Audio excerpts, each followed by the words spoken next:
It was in early November of 1997 that a series of very strange sessions led a child psychologist in Maine to contact the authorities. It began when a patient of his began to tell him about one of their friends. This friend being imaginary as far as both the psychiatrist and the boy's parents were concerned. He called his friend Mr. Smile and would talk about him at great length during some sessions. The boy called him Mr. Smile both because he would always be smiling and because when he was around the boy said everything felt happy. He said that there was a feeling of everything being okay. The boy in question was being treated for serious issues to do with anger and depression, but when Mr. Smile was around he said that all the anger and the sadness seemed to just disappear. He said that Mr. Smile wouldn't speak but rather just stand there, at the foot of his bed. He smelled like candy floss and just by being there he made the boy feel calm and safe. The psychiatrist assumed this imaginary friend was some sort of coping mechanism the boy had developed to deal with the problems at home that had led to his violent temper and thought nothing much of it. Until another patient, a girl of about 9 years old also began talking about her imaginary friend Mr. Smile. And then a boy of 7. And then a boy of 12. And then a girl of 11. All in all, close to 15 separate patients all began to talk to him about Mr. Smile. The first few he'd put down to coincidence. After all, many children have imaginary friends and the name and description of Mr. Smile were just generic enough that it didn't concern him too much at first. But as more and more of his patients told him about Mr. Smile he began to grow concerned. He asked for more details. Every single one of them described him the same way, using the exact same words. Now there was no way that all of these children could be in contact with each other. 5 of them, for instance, were currently being homeschooled and according to their parents when he spoke to them, never really even left the house, except when it was to accompany them on shopping trips and the like. There was no way that every single one of these kids could have rehearsed or prepared their statements together. Which led him to a deeply disturbing conclusion.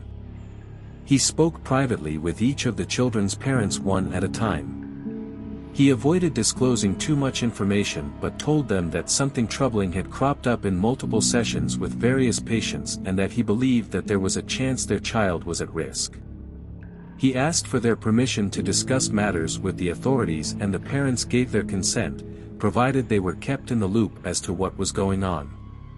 And so, over the course of the next week, the police came and talked to the children about their friend. They asked for details about his appearance, which they couldn't seem to describe apart from the smile and that he was not like them, how he got into their house, anything he said or did while he was there. Because by this point the psychiatrist, the parents and the police were all convinced that Mr. Smile was quite real and quite dangerous. The authorities had checked to make sure there were no known predators living in the area, which they had confirmed was not the case. But it was quite clear that whoever this Mr. Smile was, he was a real person who had been sneaking into the homes of these children at night. None of the children claimed to know how he got in. They said they would just wake up and he'd be there at the foot of their bed. Sometimes they said he would be singing something but not in English. It sounded like a lullaby, they said. It made them feel safe. Finally the children were asked to draw Mr. Smile, as they couldn't put into words how he looked. Each and every one of the children picked up a red crayon and proceeded to color in the entire page until it was just a rectangle of red. When asked about this they insisted that they had drawn Mr. Smile. When asked where his head, arms and legs were they would insist that they had drawn those. They claimed that they had drawn a perfect picture of the man at the foot of their bed, and when they were told that they had simply colored in the page and not drawn anything at all they became deeply angry, feeling that they were being accused of lying and insisting that what they had drawn was a picture of the man they had seen. Acting more on a hunch than anything else, the psychiatrist decided to show one of the colored-in rectangles to the various children and ask them what it was. Each and every one of them, with no knowledge of what the picture was supposed to be or who had drawn it, and with no knowledge that the other children that had been spoken to about this subject even existed, replied that it was a picture of Mr. Smile. Cameras and baby monitors were placed in the children's room so that they could be monitored. Many of the parents simply stopped sleeping altogether, staying up all night staring at the screens that displayed where their children slept. At no point did anyone enter or exit the bedrooms. No sounds except for them snoring or occasionally talking in their sleep were heard over the baby monitors. There was no sign of Mr. Smile. After almost 2 weeks of this, many of them began to doubt that Mr. Smile had ever existed. Other psychiatrists since have put the whole thing down to some strange, shared delusion that while it couldn't be explained yet did not have any basis in reality. Some suggested that maybe this whole Mr. Smile thing had its basis in a TV show or film that the children had all watched, leading them all to dream up something similar. Then one of the boys went missing. The camera in his room had gone dead at around 2 in the morning. His mother had run to check in on him only to find his room empty. It had literally taken her less than a minute to run to his room. There was no possible way for him to leave, or be taken, and be out of her sight in the time it took her to leave her bedroom and run towards his, but he was gone.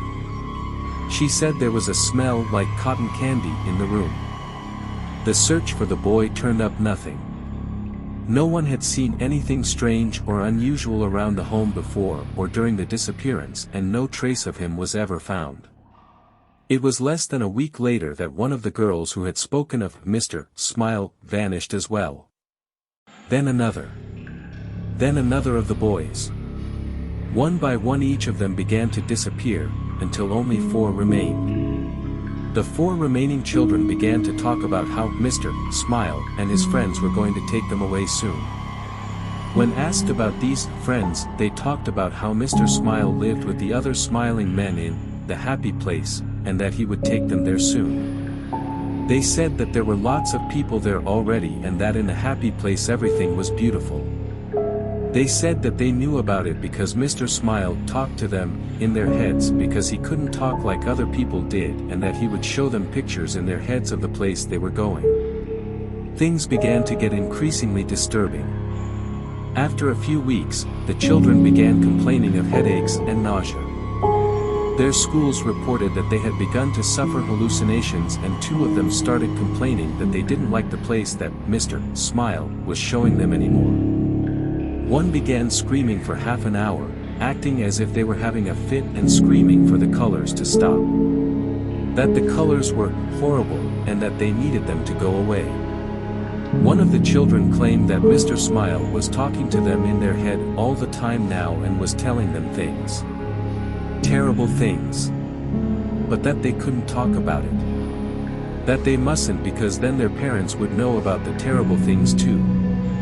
The psychiatrist asked them to write down what Mr. Smile was saying, promising that he would show it to no one, managing to gain the trust of one of the boys enough that he agreed. The contents of the book are known only to him and the authorities, but whenever anyone involved has been asked about it, they just get real quiet and quickly find an excuse to change the subject. The children stopped sleeping. Footage from the security cameras showed them sitting bolt upright, their eyes unblinking, just staring at the wall without moving or making a sound. Sedatives did nothing. One of the girls began cutting strange circular marks into her skin while 2 of the boys ceased communicating in English altogether. The language they spoke was never identified, and despite numerous people being asked to listen to them, they could not translate what they were saying. By the start of 1999, all 4 of the children had vanished into thin air. There was no trace of who took them. Searches have turned up nothing to this day, with no indication of where they are or if they're even dead or alive. No suspects have ever been found either. All 4 of them appeared to simply vanish into thin air, much like the others, all of whom also remain missing, their disappearances unexplained.